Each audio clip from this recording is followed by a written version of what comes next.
Hello and welcome to Justin Dwyer Artistry. So glad you could join me today. Today we're going to do a little bit of a different kind of a video.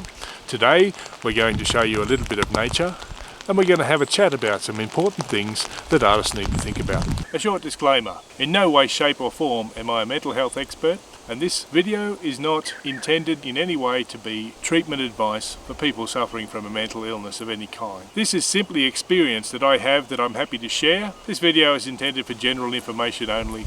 If you are suffering from a mental illness or feel like you need more help, don't contact me. Contact a mental health professional and get the qualified help that you need. Thank you and enjoy the video. So one of the things I want to talk about today is your internal self-talk. The things that run through your own mind when you're thinking about your work or your art or the way that you do things. Being critical of your artwork is really important. It's a fantastic way to improve what you're doing and to keep getting better over time. You can find your mistakes, you can understand why you made them, then you can put processes in place to help you get better. You can improve your technique, you can learn new techniques, you can try different things, and over time you'll just keep improving. So being critical of your artwork is a great thing. It's important that we keep an eye on the kind of things that we say to ourselves, because it's really easy for us to become negative. When you're critical of yourself, that's when it becomes a problem. When you start putting yourself down, when you start saying things like, I'm a terrible artist, I can't draw, I can't paint, I can't do it. Every time you say something negative to yourself, you're cementing that. That's becoming a part of what you believe and who you are. Saying, I'm no good, my art's no good, I've failed. And those kind of comments, they're not helpful, they're not going to make us a better artist. It's not being self-critical, it's actually putting ourselves down. Instead, put the focus back where the problem is.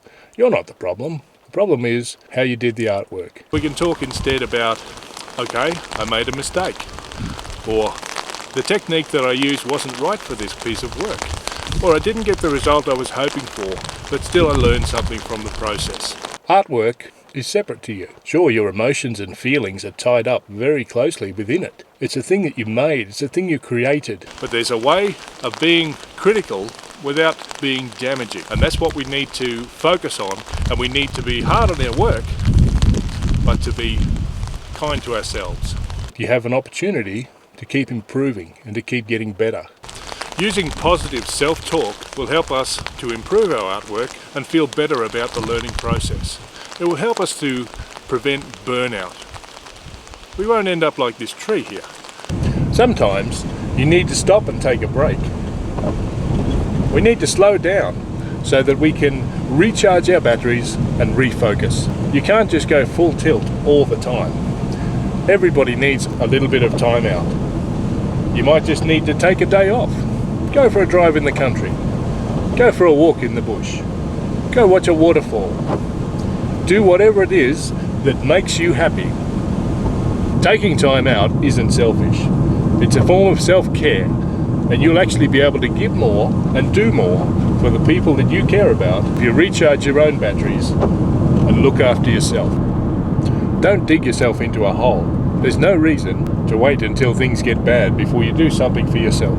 We all get run down physically and mentally at different times in our life. That's a natural cycle that will happen.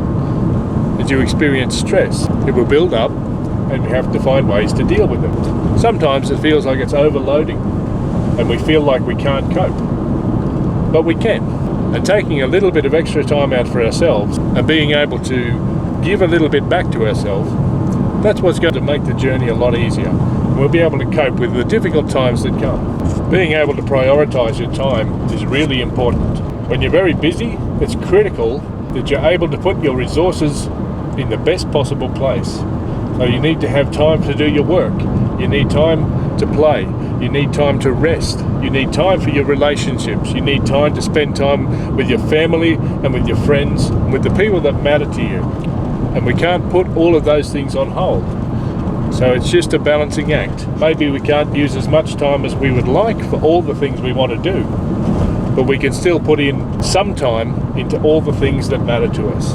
If you're feeling like you're old, worn out, broken down, in the dumps, sometimes just a change is as good as a holiday. So go outside and do something different. Go out in nature. Stop and smell the roses. Do whatever you can. It's not rocket science. You don't have to make this stuff complicated. is simply find a simple, easy activity that's low stress and that you enjoy, and you will immediately feel better. So thank you very much for watching. I'm really glad you came with me today on today's journey. I hope some of the things that I had to say were a little bit helpful to you, and I hope that you feel a little bit better.